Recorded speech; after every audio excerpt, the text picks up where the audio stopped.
So I just did an interview with Fighters Rep, which is a fight promotion company, and interview. It was basically me just bragging about how cool the gym is that I work at and how great my fighters are. But anyway, at the end of the video, they do the traditional, or forget the word that I'm looking for, obligatory. Is there anyone you want to shout out? And so you're supposed to have a soundbite prepared, and I didn't. And anyway, I was like, oh, so find me on Instagram, and I have a YouTube channel. And then I was like, oh shit, I couldn't even remember the address of the YouTube channel. And I was like, when's the last time I posted on my YouTube? So, sorry guys, I've been away. Hey, thanks for coming back. We're doing an impromptu video in Koreatown, and it's like my wardrobe is cold. I just kind of threw this on. We're going to talk today about blind spots. So that's the car, right? Viking, shout out. I'm sure at least half the people on my channel are here because of this monster. But actually, the reason I'm showing you my car is these little windows right here, right? And shout out to Black House, and that's supposed to be hidden. But anyway, little hidden hand jiu-jitsu joke there. So these little windows, right? When I drive this car, I can see out those windows. But when my wife drives this car, she can't see out those windows. And the point of that is that different people have different blind spots. So what I'm actually talking about today is not my YouTube channel or my car or even my lovely wife. It's actually blind spots. When you're in your fighting stance, your weapon, first of all, if you're striking, you should never lose sight of your hands.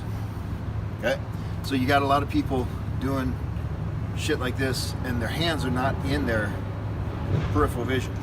That's bad. It's not like, oh, personal stuff. No, that's just wrong. Straight up wrong. You should always be able to see your fists, right? Now, there is room a little bit,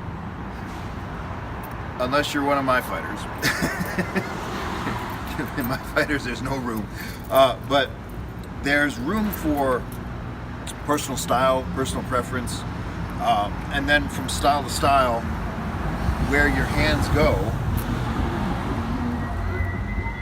that depends on personal preference and your coach. So if we hold fast to the rule or the axiom that you should never lose sight of your hands, right? So they should never be on your tits, they should always be protecting your chin. If we hold fast to that rule, there's still a lot of variance as far as where they can be positioned, and the angles that you hold in your hips and your shoulders also determine where your hands go. Now, why am I making such a big deal out of this? Where your hands are, you can't see through them. So right now, if my hand is here, right here, this is all a blind spot. This is a blind, well, right here I can see out of my peripheral vision. But here and down here, that's a blind spot. So, A, be consistent in your fighting stance and be aware of your blind spots, right? So, wherever you're going to keep your hands, and my guys know exactly where to keep their hands, just be consistent about it. If you come back to here one time and then come back to here another time, you're going to have different blind spots, and you're going to have different openings that you're not even aware of, and then you'll get caught. That's the A side. The B side is learn to find other people's blind spots. And I'll tell you, there's a lot of buzzwords that trainers throw around and coaches throw around, and they'll talk to each other, and a lot of it's just like blah blah blah. But looks. Oh yeah. I like to throw them in with a bunch of different guys and different sizes, so he gets a bunch of different looks, right? And it's become such a common buzzword that it's lost any meaning. And guys do it, but they don't necessarily know what they're doing or why they're doing it. So the first thing that you should be doing when you're in against a different look, right? Any new opponent, any different opponent, start looking to see where they keep their hands and start finding their blind spots. And well, I think that's enough. We'll leave it there. But when you start sparring or continue sparring, have an idea every time you go in, what am I working on right now? Don't just kind of go in willy-nilly. Let's, I don't know. I can't tell you how many times.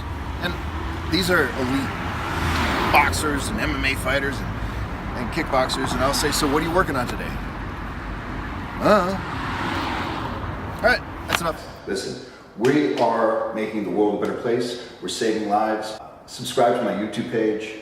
And if you're not on YouTube, if you're coming across this through another venue, Facebook, whatever, log in to YouTube and subscribe. Thank you.